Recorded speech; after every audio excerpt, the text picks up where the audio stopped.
തൊഴിലാളി വർഗ വിപ്ലവത്തിന് ശേഷം സ്ഥാപിതമായ സോഷ്യലിസ്റ്റ് സംവിധാനം എല്ലാവർക്കും തുല്യമായി പ്രയോജനപ്പെടുന്ന സാമൂഹിക ബന്ധങ്ങളെ പ്രോത്സാഹിപ്പിക്കുമെന്നും ചൂഷണ മുതലാളിത്തത്തെ ഇല്ലാതാക്കുമെന്നും ഉൽപാദന മാർഗങ്ങളുടെ പ്രത്യേകമായ ഉടമസ്ഥാവകാശം അവസാനിപ്പിക്കുമെന്നും പ്രതിസന്ധികൾക്ക് ഇരയാകാത്ത ഉൽപാദന സമ്പ്രദായം അവതരിപ്പിക്കുമെന്നും മാർക്സ് വിശ്വസിച്ചു. മുതലാളിത്തത്തിൽ അന്തർലീനമായ ഘടനാപരമായ വൈരുദ്ധ്യങ്ങളും വർഗ സംഘടനത്തിൻ്റെ അനിവാര്യതയും കണക്കിലെടുക്കുമ്പോൾ മാർക്സിനെ സംബന്ധിച്ചിടത്തോളം ഈ പ്രക്ഷോഭം അനിവാര്യമായി തീരുന്നു. വർഗ സംഘർഷത്തിൻ്റെ വികാസം മാർക്സ് കണ്ടതുപോലെ വർഗങ്ങൾ തമ്മിലുള്ള പോരാട്ടം തുടക്കത്തിൽ വ്യക്തിഗത ഫാക്ടറികളിൽ മാത്രമായി ഒതുങ്ങി. ക്രമേണ മുതലാളിത്തത്തിൻ്റെ പക്വത, ബൂർഷ്വാസിയുടെയും തൊഴിലാളി വർഗത്തിൻ്റെയും ജീവിത സാഹചര്യങ്ങൾ തമ്മിലുള്ള വർദ്ധിച്ചു വരുന്ന അസമത്വം, ഓരോ വർഗത്തിലും വർദ്ധിച്ചു വരുന്ന ഏകീകൃതവൽക്കരണം എന്നിവ കണക്കിലെടുക്കുമ്പോൾ വ്യക്തിഗത പോരാട്ടങ്ങൾ സംഘങ്ങളിലൂടെ സാമാന്യവൽക്കരിക്കപ്പെടുന്നു. വർഗ സംഘർഷം വർദ്ധിക്കുന്നത് സാമൂഹിക തലത്തിലാണ് അത് കൃത്യമായി പ്രകടമാകുന്നത്.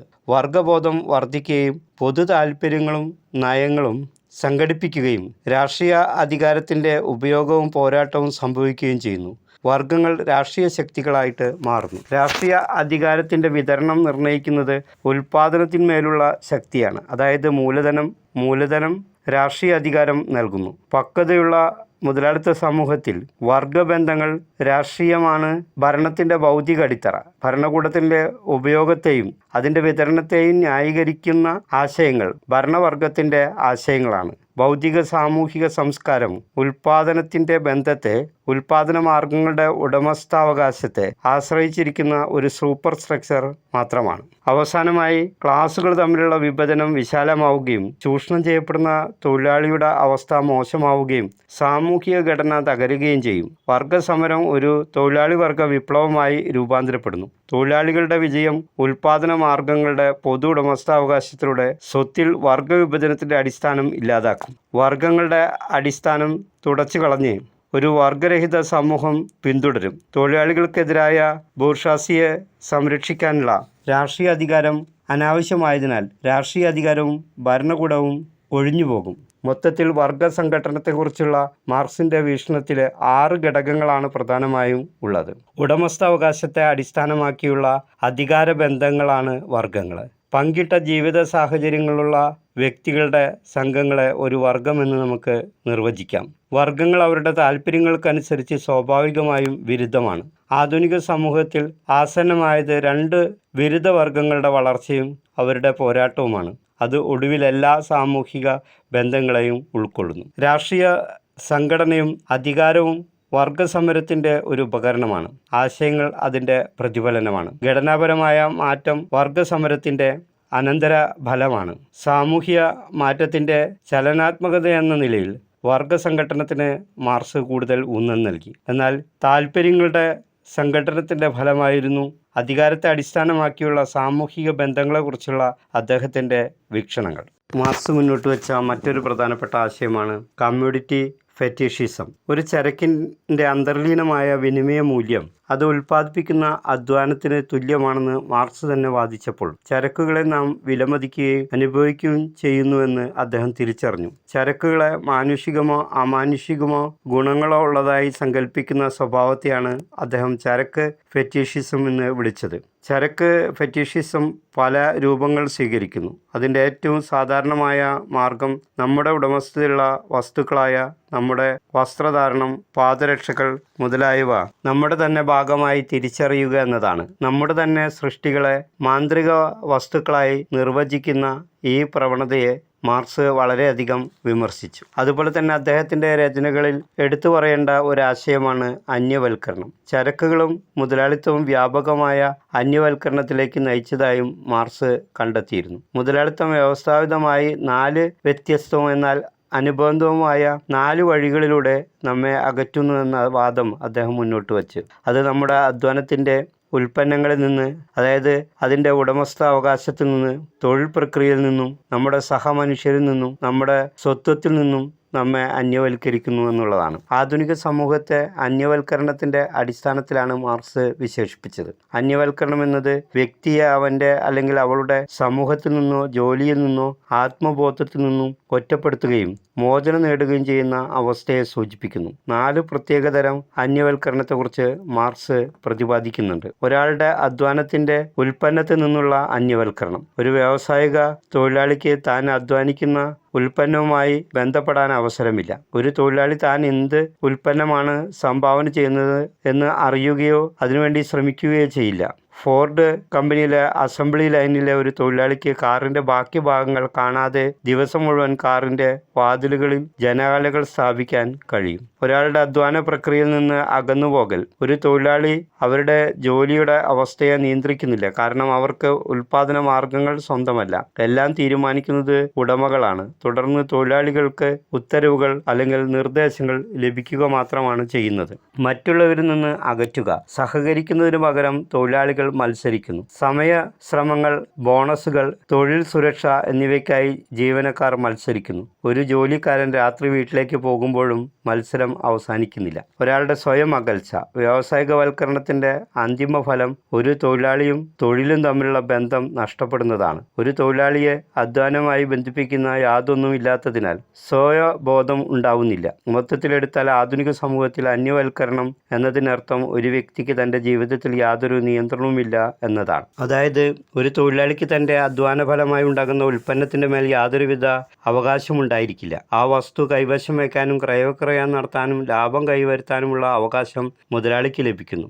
ഇത് ഒരു പ്രത്യേക മാനസികാവസ്ഥയിലേക്ക് തൊഴിലാളികളെ നയിക്കുന്നു. ഉൽപ്പാദന പ്രക്രിയയിൽ നിന്നും അന്യവൽക്കരിക്കപ്പെട്ട ഒരു തോന്നൽ തൊഴിലാളിയിൽ ഉണ്ടാകുന്നത് മൂലം തൊഴിലിൽ വേണ്ടത്ര ശുഷ്കാന്തി കാണിക്കുവാൻ പലപ്പോഴും തൊഴിലാളിക്ക് കഴിയാതെ വരുന്നു. മുതലാളിത്ത ഉൽപ്പാദന പ്രക്രിയയുടെ സ്വാഭാവിക ഉൽപ്പന്നമായിട്ടാണ് ഈ അന്യത്വത്തെ അല്ലെങ്കിൽ അന്യവൽക്കരണത്തെ മാർക്സ് കാണുന്നത്. തൻ്റെ അധ്വാനഫലമായി ഉൽപ്പാദനം എത്ര തന്നെ വർദ്ധിച്ചാലും തൊഴിലാളികളുടെ വരുമാനത്തിൽ വർധനവ് ഉണ്ടാകുന്നില്ല. കാരണം ഉൽപ്പന്നത്തിൻ്റെ ക്രയവിക്രയം നടത്തുന്നത് മുതലാളിയാണ്. അതായത് തൊഴിലാളി സാമ്പത്തിക ചൂഷണത്തിന് വിധേയനാകുന്നു. അമൂല്യങ്ങളായ വസ്തുക്കൾ നിർമ്മിക്കുന്ന തൊഴിലാളി സ്വയം മൂല്യമില്ലാത്ത ഒരു അവസ്ഥയിലേക്ക് നയിക്കപ്പെടുന്നു. ഈ മൂല്യശോഷണത്തിൻ്റെ അളവ് ഉൽപ്പാദന വർധനവിനോടൊപ്പം തന്നെ വർദ്ധിക്കുകയും ചെയ്യുന്നു. തൊഴിലാളിയുടെ അധ്വാനഫലമായി ഉണ്ടാകുന്ന ഉൽപ്പന്നം ഒരു അന്യവസ്തു തലത്തിലേക്ക് മാറ്റപ്പെടുന്നത് മൂലം തൊഴിലാളിയുടെ സ്വാഭാവികമായ നില ഒരു സാധാരണ വ്യാപാര ചരക്ക് അഥവാ കമ്മോഡിറ്റി എന്ന തലത്തിലേക്ക് മാറ്റപ്പെടുന്നു. തൻ്റെ അധ്വാന ശക്തി മൂലം ഉൽപ്പാദിക്കപ്പെടുന്ന ഭൗതിക വസ്തുക്കൾ മുതലാളി വർഗത്തിൻ്റെ ഉന്നമനത്തിന് സഹായിക്കുന്ന ഘടകമായി മാറുന്ന കാഴ്ചയാണ് തൊഴിലാളിക്ക് ഇവിടെ കാണാൻ കഴിയുന്നത്. തൻ്റെ നിലനിൽപ്പിന് തന്നെ ഭീഷണിയായ ഒരു സാമൂഹിക വ്യവസ്ഥ തൻ്റെ തന്നെ അധ്വാനഫലമായി തൊഴിലാളി ഇവിടെ ഉൽപ്പാദിപ്പിക്കുകയാണ് ചെയ്യുന്നത്. ചുരുക്കത്തിൽ തനിക്കു വേണ്ടിയല്ലാതെ തൊഴിലാളി ഉൽപ്പാദന പ്രക്രിയയിൽ ഏർപ്പെടുകയും തൻ്റെ വർഗശത്രുവിനെ ശക്തിപ്പെടുത്തുകയും ചെയ്യുന്നു. അധ്വാനം ആഡംബരത്തെയും സൗന്ദര്യത്തെയും ഉൽപ്പാദിപ്പിക്കുമെങ്കിലും അവ അനുഭവിക്കുവാൻ അവകാശമില്ലാത്ത തൊഴിലാളിയുടെ ജീവിതം ദുരന്തപൂർണമായി തന്നെ അവശേഷിക്കുകയും ചെയ്യും. മുതലാളിത്ത വ്യവസ്ഥയിൽ തൊഴിലാളിയുടെ താല്പര്യങ്ങൾക്ക് വിരുദ്ധമായി നിലനിൽക്കുന്ന 2 ശക്തികളുണ്ട്. ഉൽപ്പാദന പ്രക്രിയയെ നിയന്ത്രിക്കുന്ന തൊഴിലുടമയും മുതലാളിത്ത വ്യവസ്ഥയെ നിലനിർത്തുന്ന സാമ്പത്തിക ബന്ധങ്ങളുമാണവ. തൊഴിലാളിയുടെ അധ്വാന ഫലമായി ഉണ്ടാകുന്ന ഉൽപ്പന്നങ്ങൾ ശക്തമാക്കുന്നത് ഈ 2 ശക്തികളാണ്, അല്ലെങ്കിൽ ഈ 2 ശക്തികളെയാണ് അവ ശക്തിപ്പെടുത്തുന്നത്. തൊഴിലാളിയിൽ സ്വയം അന്യതാത്വ ബോധം ഉടലെടുക്കുന്നതിന് ഈ സാഹചര്യങ്ങൾ കാരണമായിത്തീരുന്നു. ഒരു സാമൂഹിക ജീവി എന്ന നിലയിൽ ജീവിക്കുന്നതിനുള്ള അവസരങ്ങൾ നിഷേധിക്കപ്പെടുന്നതോടുകൂടിയാണ് തൊഴിലാളിയിൽ ഇത്തരം അന്യതാത്വബോധം ഉണ്ടായി വരുന്നത്. സാമൂഹികവും മാനസികവുമായ ഒറ്റപ്പെടലിലാണ് വ്യക്തിയെ ഇത്തരം സന്ദർഭങ്ങൾ കൊണ്ടെത്തിക്കുന്നത്. തൻ്റെ പ്രവൃത്തികളെയും വിചാരങ്ങളെയും നിയന്ത്രിക്കാൻ കഴിവുള്ള മറ്റൊരാൾക്കും വേണ്ടി ജീവിക്കുന്ന അവസ്ഥ സ്വാഭാവികമായും ഈ 2 വിഭാഗങ്ങൾ തമ്മിലുള്ള ബന്ധങ്ങൾ വീണ്ടും വീണ്ടും വഷളാക്കിക്കൊണ്ടിരിക്കുകയും ചെയ്യും. ഉൽപ്പാദന ബന്ധങ്ങളിലെ പ്രധാന കണ്ണിയായ തൊഴിലാളികളുടെ മാനസികവും സാമൂഹികവുമായ ഒറ്റപ്പെടലിനെയാണ് ഈ വിശകലനത്തിൽ കൂടി മാർക്സ് വിശദീകരിക്കുന്നത്. വർഗശത്രുത ഉടലെടുക്കുന്നതിനും വളരുന്നതിനുമുള്ള സാമൂഹിക സാഹചര്യങ്ങളായാണ് അന്യതാത്വ പ്രക്രിയ പ്രദാനം ചെയ്യുന്നത് എന്ന് മാർക്സ് ചൂണ്ടിക്കാണിക്കുന്നു. അടിസ്ഥാനവും സൂപ്പർ സ്ട്രക്ചറും, ബേസ് ആൻഡ് സൂപ്പർ സ്ട്രക്ചർ എന്ന ആശയം മാർക്സ് മുന്നോട്ട് വെച്ച ആശയങ്ങളിൽ വളരെ പ്രധാനമാണ്. സാമൂഹ്യശാസ്ത്രത്തിന്റെ സ്ഥാപകരിൽ ഒരാളായ കാൾ മാർക്സ് വികസിപ്പിച്ചെടുത്ത രണ്ട് പരസ്പരബന്ധിതമായ സൈദ്ധാന്തിക ആശയങ്ങളാണ് ബേസ് ആൻഡ് സൂപ്പർ സ്ട്രക്ചർ എന്നിവ. അടിസ്ഥാനം എന്നത് ഉൽപാദന ശക്തികളെ അല്ലെങ്കിൽ സമൂഹത്തിന് ആവശ്യമായ ചരക്ക് സൃഷ്ടിക്കുന്ന വസ്തുക്കളെയും വിഭവങ്ങളെയും സൂചിപ്പിക്കുന്നു. സൂപ്പർ സ്ട്രക്ചർ സമൂഹത്തിന്റെ മറ്റെല്ലാ വശങ്ങളെയും വിവരിക്കുന്നു. സമൂഹത്തിന്റെ സൂപ്പർ സ്ട്രക്ചർ ആളുകൾ ജീവിക്കുന്ന സംസ്കാരം, പ്രത്യയശാസ്ത്രം, മാനദണ്ഡങ്ങൾ എന്നിവ ഉൾപ്പെടുന്നു. കൂടാതെ ഇത് സാമൂഹിക സ്ഥാപനങ്ങൾ, രാഷ്ട്രീയ ഘടന, ഭരണകൂടം അല്ലെങ്കിൽ സമൂഹത്തിന്റെ ഭരണ ഉപകരണം എന്നിവയെ സൂചിപ്പിക്കുന്നു. സൂപ്പർ സ്ട്രക്ചർ അടിത്തറയിൽ നിന്ന് വളർന്ന് ഭരണവർഗത്തിന്റെ താല്പര്യങ്ങളെ പ്രതിഫലിപ്പിക്കുന്നുവെന്ന് മാർക്സ് വാദിച്ചു. അതുപോലെ തന്നെ സൂപ്പർ സ്ട്രക്ചർ അടിസ്ഥാനം എങ്ങനെ പ്രവർത്തിക്കുന്നുവെന്നും വരേണ്യവർഗത്തിന്റെ ശക്തിയെ പ്രതിരോധിക്കുന്നുവെന്നും ന്യായീകരിക്കുന്നു. അടിസ്ഥാനമോ സൂപ്പർ സ്ട്രക്ചറോ സ്വാഭാവികമായി സംഭവിക്കുന്നതോ സ്ഥിരമോ അല്ല. അവ രണ്ടും സാമൂഹിക സൃഷ്ടികളാണ്, അല്ലെങ്കിൽ ആളുകൾക്കിടയിൽ ഇത്തരം നിരന്തരം വികസിച്ചുകൊണ്ടിരിക്കുന്ന സാമൂഹിക ഇടപെടലുകളുടെ ശേഖരണമാണത് എന്ന് മാർക്സ് ചൂണ്ടിക്കാണിക്കുന്നു. മുതലാളിത്ത വ്യവസ്ഥയെ പൂർണ്ണമായും തുടച്ചു നീക്കുന്നതിൻ്റെ തുടക്കമെന്ന നിലയിലുള്ള ശക്തമായ ജനകീയ മുന്നേറ്റമാണ് വിപ്ലവം. സാമ്പത്തിക ബന്ധങ്ങൾ പൊളിച്ചെഴുതിക്കൊണ്ട് ഉൽപാദന ഉപാധികൾ സമൂഹത്തിൻ്റെ നേരിട്ടുള്ള നിയന്ത്രണത്തിൽ കൊണ്ടുവരിക എന്നതാണ് വിപ്ലവത്തിൻ്റെ ലക്ഷ്യം. മറ്റൊരു തരത്തിൽ പറഞ്ഞാൽ, ഒരു സോഷ്യലിസ്റ്റ് സാമൂഹിക വ്യവസ്ഥ നിലവിൽ വരണമെങ്കിൽ എല്ലാ ശക്തിയും ഉപയോഗിച്ച് തൊഴിലാളി വർഗം ചൂഷക വർഗത്തെ ഇല്ലായ്മ ചെയ്യണം. സാമൂഹിക മാറ്റത്തിൻ്റെ ഫലമായി നിലവിൽ വരുന്ന വ്യവസ്ഥിതിയിൽ നിർണായകമായ പങ്കാണ് തൊഴിലാളി വർഗത്തിന് വഹിക്കുവാനുള്ളത്. മുതലാളിത്ത വ്യവസ്ഥയുടെ പതനത്തോടുകൂടി തൊഴിലാളി വർഗ പ്രസ്ഥാനത്തിൻ്റെ മേൽക്കൈയുള്ള ഒരു ഭരണ സംവിധാനം നിലവിൽ വരുന്നു. ഇതിനെ തൊഴിലാളികളുടെ പരമാധികാരം എന്ന് പറയുന്നു. സാമ്പത്തികമായും രാഷ്ട്രീയമായും നിരായുധീകരിക്കപ്പെട്ട മുതലാളി വർഗത്തിൽപ്പെട്ടവർ കൂടി സ്വകാര്യ ഉടമസ്ഥത ഇല്ലാതാകുന്നതോടെ തൊഴിലാളി വർഗത്തിന്റെ ഭാഗമായി മാറും. സ്ഥിതി സമത്വം ഉറപ്പാക്കുന്ന സോഷ്യലിസ്റ്റ് സമൂഹം കാലക്രമേണ വിരുദ്ധ വർഗങ്ങളില്ലാതെയും സ്വകാര്യ ഉടമസ്ഥത ഇല്ലാത്തതും ഒരേ തരത്തിലുള്ള ചൂഷണമില്ലാത്തതുമായ ഒരു കമ്മ്യൂണിസ്റ്റ് സമൂഹമായി മാറ്റപ്പെടും. എല്ലാവിധ ഉൽപാദന ഉപകരണങ്ങളും സമൂഹത്തിന്റെ പൊതു ഉടമസ്ഥതയിൽ ആയതിനാൽ ഈ സമൂഹത്തിന്റെ പുരോഗതി